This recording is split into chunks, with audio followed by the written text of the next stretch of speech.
And I just seen this video. Literally after I closed out the video, I'm gonna just add this in. So this is fair use, fair use. I'm not using this video to make any money. This is strictly for educational purposes, bringing out biblical truths. Fair use, fair use, fair use. Yeah, I got him in here cooking tonight after he worked 12 hours. See, this is what you need to do when you come home from work, just like I do every other night, okay? I know he's going to say, well, you should be cooking every night because I pay the bills. But guess what? Guess what, buddy? That's not how it's going to work around here. You're going to put in some extra work when you get home. Well, why don't you go in there while I'm doing this? Because I need to make sure you're doing it correctly. What are you talking about? Don't try to push me out of my kitchen. Yeah, well, you don't need to be up in my space while I'm cooking. I'm not in your space. I'm just monitoring the situation. I'm making sure you're doing what you're supposed to do. And when you're done, you're going to clean all those dishes in that sink. Because they're not going to do themselves. And I damn sure ain't going to do them. Not after the day that I had staying home all day. I'm stressed out. Shalom. First and foremost, want to give all praises, honor, and glory to Yahweh, Ba'ashem, Yahweh Shai, Ba'ashem, Rakakwadash. Double honors to the apostles and elders of GMS that rule well. Peace, love, and salutations to all the brothers out there pushing this word of sincerity and truth. Shalom to the brothers, sisters, and children out there keeping this word of sincerity and truth. Okay, I just wanted to go into this quick lesson off of this YouTube short that I seen. It says, y'all listen. Trying to see if I can get the title of it. Real talk.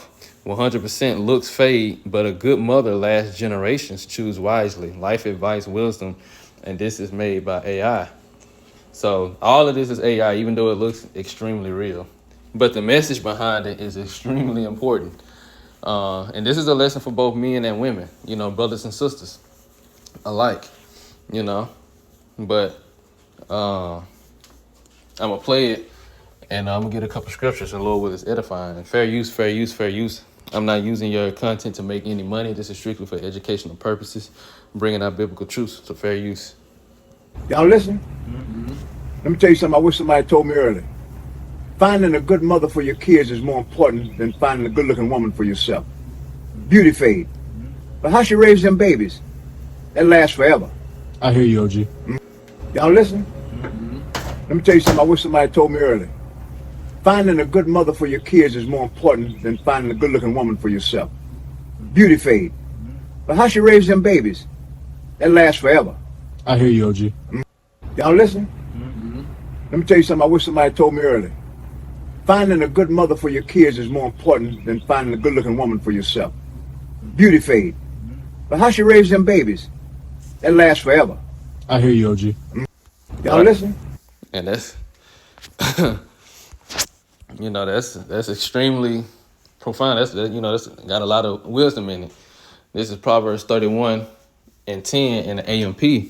An excellent woman, one who is spiritual, capable, intelligent, and virtuous. Who is he who can find her? Her value is more precious than jewels, and her worth is far above rubies or pearls. So basically, a woman who understands the purpose that she was created for, and she's walking in that purpose despite the social norms or how society has, put women on a pedestal. That woman is exceptionally virtuous, Like I say, one who is spiritual, capable, intelligent, and virtuous. And virtuous goes into your moral character. So she's going to morally walk upright despite the society and the environment around her, despite what everything is telling her to do, her own, nature. It says spiritual, capable, and intelligent. And I'm going to jump down to verse 30. And I'm going to read this in the KJV and AMP, but KJV first, it says, favor is deceitful and beauty is vain, but a woman that feareth the Lord, she shall be praised. So a woman that fears Yahweh Shem Yahushua, and remember the beginning of wisdom, the fear of the Lord is the beginning of wisdom. So she understands the purpose and nature of her role as a woman. And I'm going to get some more scriptures going into that point, but let me read verse 30 in the AMP. It says, charm and grace are deceptive, and superficial beauty is vain. But a woman who fears the Lord, reverently worshiping, obeying, serving, and trusting him with all filled respect, she shall be praised. So that's a woman that understands her role, because worshiping and serving the Lord means you have to do that in the order that the Lord has created. The man is above the woman, you know, and that's the way it is. So she has to serve her husband. Now let's get Titus and love her children. This is Titus chapter 2. I'm going to start at verse 1 in the AMP. But as for you, teach the things which are in agreement with sound doctrine, which produces men and women of good character, whose lifestyle identifies them as true, they say Christians, but followers of Yahweh Shah. So like I said, men and because this sound doctrine, it literally, everything we've been learning through the spirit and power of the Lord, Yahweh Ba'ashim Shah, has been leveling us up in the spirit. And we become greater versions of ourselves. You know, a change in mindset, a change in character, a change in behavior, you know, and ultimately a change in who you are. That's why I say it produces men and women of good character, whose lifestyle identifies them as true followers of Yahweh Shah. So with this sound doctrine, the way we live and the way we move is completely different from how this world moves. And this is how we know, because the world is going to go in the opposite direction that we're going in. And we know that we're becoming greater. Older men are to be temperate, you know, dignified, sensible, sound in faith, in love, and steadfastness. It says, yeah, well, of course, again, it says Christ-like, but like Yahweh Shah in character. And this ain't just necessarily older men as in physical age, you know. And I'm going to get a quick precept for that. It's in Timothy. I didn't forget exactly what verse. Let's see.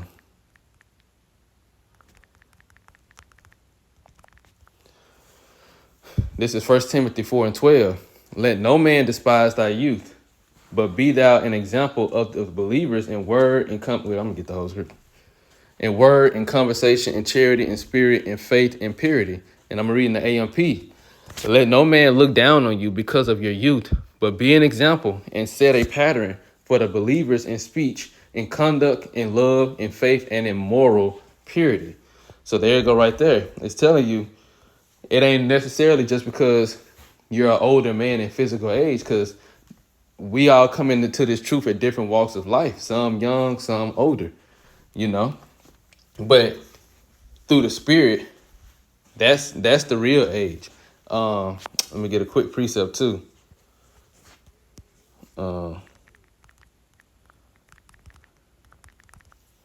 This is Wisdom of Solomon, chapter 4, starting at verse 8. For honorable age is not that which standeth in length of time, nor that is measured by number of years, but wisdom is the gray hair of men, and an unspotted life is an old age. And I kind of want to see what they say in the GNT. Wisdom of Solomon 4, verse 8. It says, we honor old age, but not just because a person has lived a long time. Wisdom and righteousness are signs of the maturity that should come with old age. Right. So it says wisdom and righteousness are signs of maturity. So even when it goes into here, older men they are to be temperate, dignified, sensible. Let's get temperate.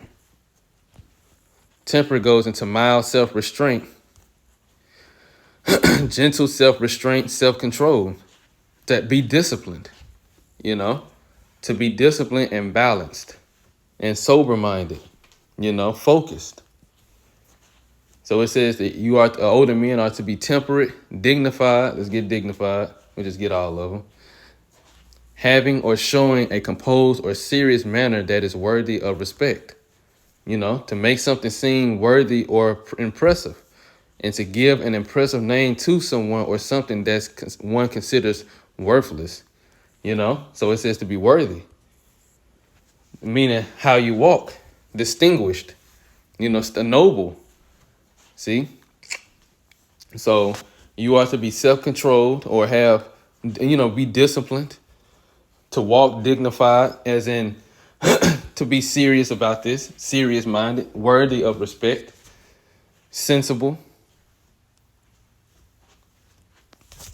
practical. It says to be chosen as of a statement or course of action chosen in accordance with wisdom or prudence, likely to be of benefit, or to possessing or displaying prudence, practical and functional rather than decorative. So meaning this ain't just for show. You really living this. You're really living this. And not only just that, but to be sensible, but to actually cause like when somebody say you act like you got some sense, meaning act like you've been trained, act like act like you have wisdom, knowledge, understanding. Let's see if we can get some of the synonyms.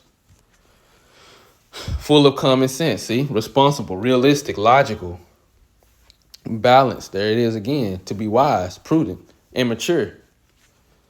And then sound in faith, in love, and steadfastness, like Yahweh Shah was. Now, older women similarly are to be reverent in their behavior, not malicious gossips, nor addicted to too much wine, or addicted to too much wine, teaching what is right and good. So this is how women are supposed to be. And again, it's not just because it can be older or younger. It's not about how old you've lived on this world or in this earth, but it's about your spiritual maturity, because again, we come into the truth in different walks of life. Now, in the ancient world, yes, it would be more so the older women teaching the younger women how to be wives and how to be mothers, because the older women would be experienced. But because we all have fell away and we all are coming back into this truth, we all coming in at different walks of life. But that doesn't take away from a person whose physical age, is older. It doesn't take away from the experience they have, because you've been here longer. So you've experienced more things. So that's not to take away from that. But like I said, it's telling how older women shouldn't be, or how women shouldn't behave, because you are to set the example for the younger women. That's why I say verse 4, so that they may encourage the younger women to tenderly love their husbands and their children. And how do you love your husband and children? Like it said in Proverbs 31, a woman that feared the Lord, she understands her role and her purpose as to why the Lord created her, or created women in general. So now she wants to serve her purpose by loving her husbands and her children. And that's not just in emotion. A love is an action word as well. Love is an action word. Love is something that you show through your actions, So by doing the things that pleases your husband and taking care of the children that you and your husband have together, that's how you serve the Lord as a woman. But also too, it says verse 5, to be sensible, pure, makers of a home or homemakers, where the Most High is honored, good-natured, being subject to their own husbands, meaning you follow your husband, not no other man. You do whatever your husband tells you, You're not following another man. You and your husband, you and the man that you're with, he's the only one that matters. Being subject to their own husbands, so that the word of the Most High will not be dishonored. And I'm going to just read verse 6 too. It says, in similar way, urge the young men to be sensible and self-controlled, and to behave wisely, taking life seriously.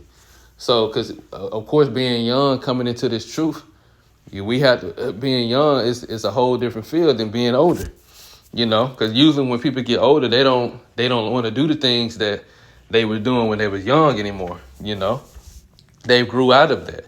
But being young, it's a process into growing disciplined, especially because you're younger. So you're going to be more exposed to the newer things around you, like how in this world now you got people around your age, they want to go out, they want to have fun, they want to enjoy what this life has to offer, and put serving Yahweh B'Shem Yahushua on the back burner, because it's also a part of growing, like it said, the older men to be temperate, dignified, sensible, sound in faith, in love, in steadfastness, These are all character traits that we all have to develop. And being young, it's harder to do that when, you know, you're around, or I ain't gonna say even just around, but you have to learn how to do that, you know, in a world that pushes serving the Lord to the back burner. You know, they wait till when they get older, or people tend to wait till when they get older to want to serve the Lord and start to try to transform into the type of lifestyle he wants you to live. But a lot of people don't get that opportunity, especially outside of this truth. So that's why I said in a similar way, urge the young men to be sensible and self-controlled and to behave wisely, taking life seriously. I had another precept, I forgot it. Let's see, I think it's the Hebrews. Do I want to get that one first? Yeah, let me get that. Hebrews 13, verses 4 and 5. Marriage is to be held in honor among all, that is regarded as something of great value, and the marriage bed undefiled by immorality or by any sexual sin. And like I said, it's adultery. For the Most High will judge the sexually immoral and adulterous. So again, going into a woman that understands this, because this is still going back into the topic of that. But like I said, men, you know, the type of woman that you're going to want to have children with is very important. You know, it's very important to choose a sensible woman, which I'm going to get a scripture that, because the Lord, ultimately the Lord gives you, you know, the Lord, he would give you a good wife. You know, that's a gift from the Lord. That ain't even nothing you can just go and find. That's something that the Lord can give you. But like I said, this is all a part of the marriage bed being undefiled, having a woman, and being, first and foremost, being a man that's willing to do things the right way, despite what this world say. Because this world has some really freakish things and fetishes that they like, that they have made normal or normalized, that if you don't do it, they look at you weird. You know, if you don't do that, they tend to try to make you feel some type of way because you're not in their lifestyle. But like I said, that's the marriage bed is supposed to be undefiled. So that's one thing. But also, two, having a woman that's not going to commit adultery on you. You know, that's another thing. Because again, this type of woman, if you get with a woman that's an adulteress or that's adulterous, and she, you know, you done had a child with her, or you wanted to have a child with her, whatever the case may be, and she out here giving herself up to everybody, well, that's the mother of your children. And that wouldn't be a good feeling, you know. I'm speaking from a sense of, you know, I don't have any children of my own yet. But I know, you know, everyone has their own different experiences. But like I said, the Most High will judge the sexually immoral and adulterous. Now, verse 5, let your character, your moral essence, your inner nature be free from the love of money, shun greed, be financially ethical. Because, again, you got these women, all they thinking about, all they care about is the money. If you getting the money, they'll give themselves over to you. They won't serve you, but they'll allow them, they will give more of themselves over to you if you getting money in this world. And they don't care about, they really ain't looking for you to get money the right way. You know, they ain't, you know, about working for it or whatever. They if you know what I'm saying, if you have a lifestyle, because I ain't trying to just say it like, you know, if you dealing, you know, dealing with the drugs or nothing like that, but women like men like that, especially the so-called black women. They are attracted to men like that, you know, that live that type of lifestyle. But you can be getting more money working for it or whatever the case may be, but they tend to not like the 9-to-5 type of guy, you know, which that whole mindset is changing too. But that's typically not what they like. That's why I say shun greed, but, you know, be financially ethical. They're not disciplined financially. You know, they want you to get the money so that you can fund their lifestyle, and they'll give their body over to you, but they'll never truly serve you like a woman's supposed to. It says, being content with what you have. For he said, I will never under any circumstances desert you, nor give you up, nor leave you without support, nor will I in any degree leave you helpless, nor will I forsake or let you down or relax my hold on you, assuredly not. So the Lord like, look, I got you, you know. I'm going to take care of you. I got you.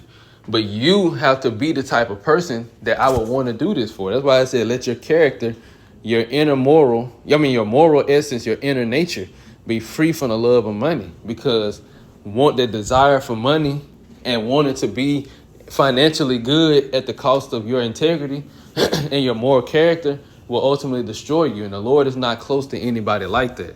So to have a woman that's in the mindset to serve you, no matter through thick or thin, that's truly a blessing. You just think about Tobit or Tobias. Was it Tobit? Yeah, Tobit. His wife. Let me get that real quick. I'm not sure exactly which chapter. Matter of fact, let me get into GNT. Not entirely sure which chapter it is.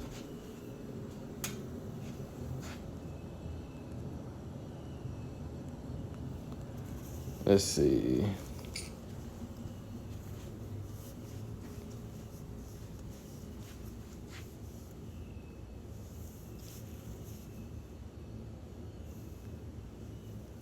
Okay, I'm going to just start right here. This Tobit 2:9. Tobit is blinded.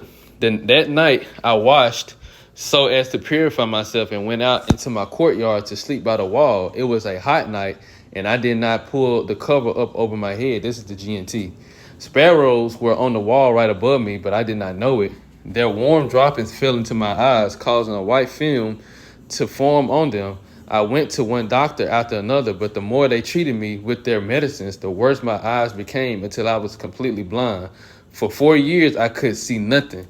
My relatives were deeply concerned about my condition, and Ahikar supported me for 2 years before he went to the land of Elam.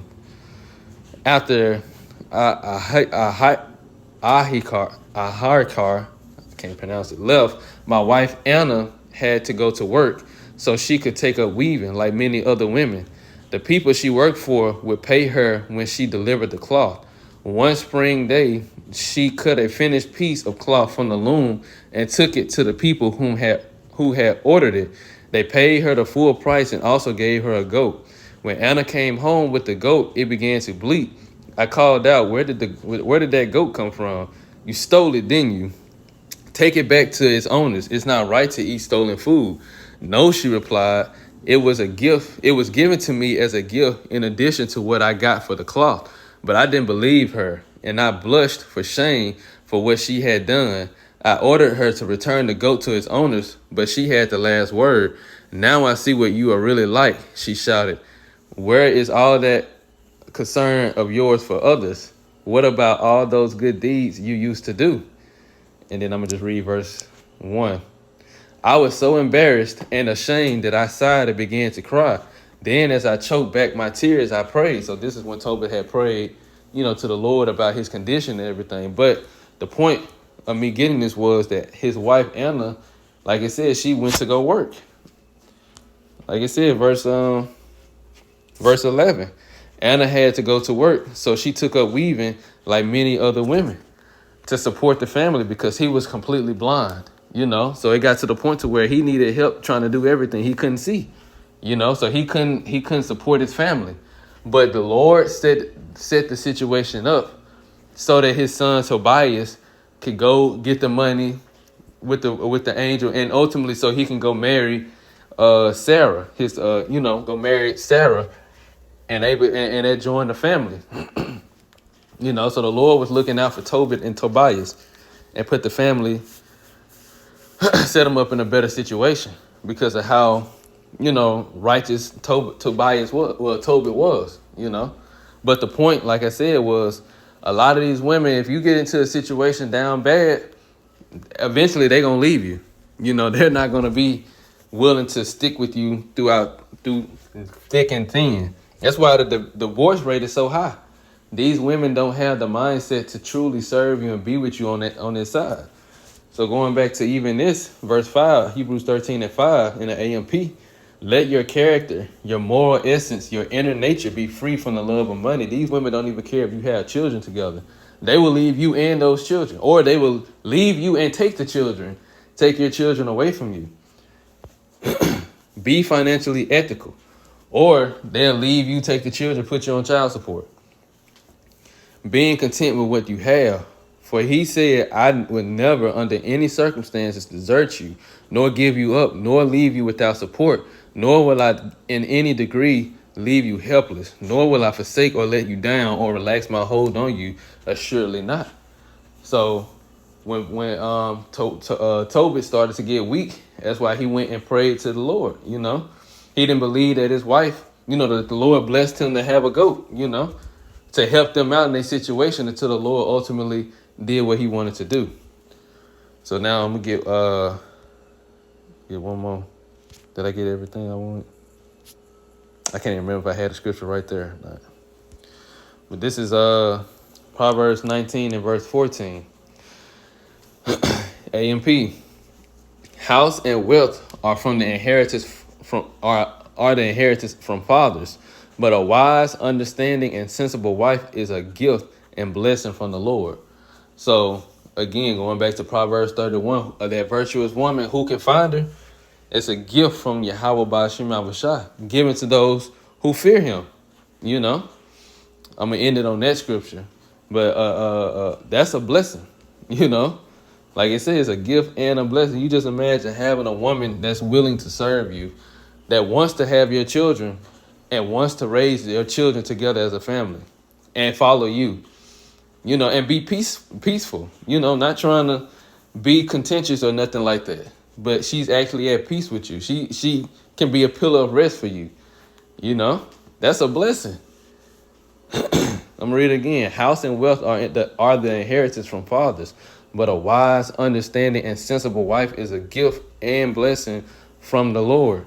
And it's not just a gift and blessing just for anybody.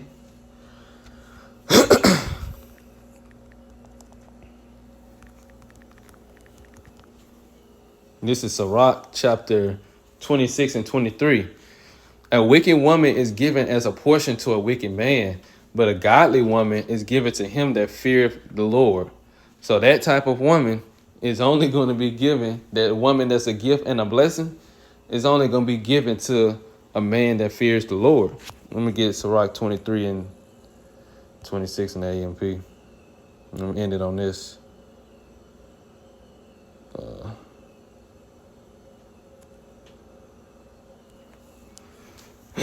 Sirach chapter 23, verse 26. I mean, what was that? 26 and 23. Uh-oh. It's not in here?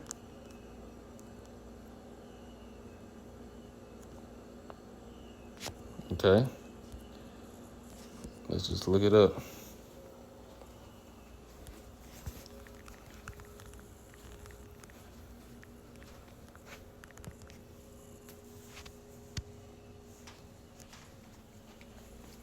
Sirach chapter 26 and 23. A lawless man will get a godless wife as he deserves, but a man who honors the Lord will have a devout wife. And the definition for the word devout: a pious, a dedicated, reverent, God-fearing, believing, spiritual, prayerful, holy, godful, saintful, faithful. You know, it's the type of woman that the Lord gives his men. It says having or showing deep religious feeling or commitment, totally committed to a cause or belief. So if she's committed to the cause and beliefs that the Lord and what he created her for, she's gonna serve that, you know, serve her purpose and make you happy as a man, because making you happy makes her happy. So I'm gonna end on this again. Proverbs 31 and 30. Charm and grace are deceptive, and superficial beauty is vain. But a woman who fears the Lord, reverently worshiping, obeying, serving, and trusting him with all filled respect, she shall be praised. And on that note, I want to give all praises, honor, and glory to Yahweh, Ba'ashem, Yahweh Shah, Ba'ashem, Rakakwadash. Double honors to the apostles and elders of GMS that rule well. Peace, love, and salutations to all the brothers out there pushing this word of sincerity and the truth. Shalom to the brothers, sisters, and children out there keeping this word of sincerity and the truth. And until next time, shalom.